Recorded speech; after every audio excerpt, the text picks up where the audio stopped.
Just tell you that I will literally do anything to not go to a brick and mortar job. I separated about a little over 18 months ago. Complicated divorce. I retired early. We have a business together, real estate, yada yada. And here's what I've done for work other than my business that I own.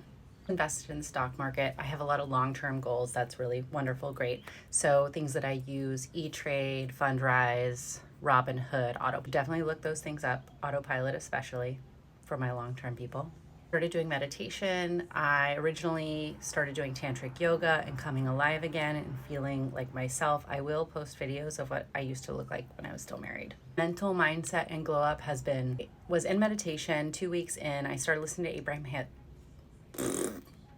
Abraham Hicks again on manifestation and positivity and how to change your mindset. I got the idea to buy the roadmap, which is a digital marketing course. You can resell it, yada yada. I bought that. I started doing the course. I started selling digital products. I resold it twice. I sold my digital products like 9 times, maybe 10 or 11, I can't remember. But I still have all that in my bio. I don't actively sell that. I started getting on Etsy and selling my beautiful tapestries, and I started adding print posting on Pinterest using Canva, posting every day on social media, and the marketing that I learned from that has led me to my newest job, where I am going to be working just 2 hours a week.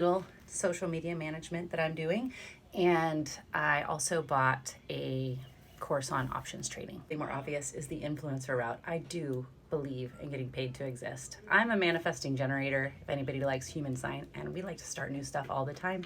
Some of it pans out, some of it goes by the wayside. It's really about the adventure and the journey and what is getting your juices flowing. Keep following that path.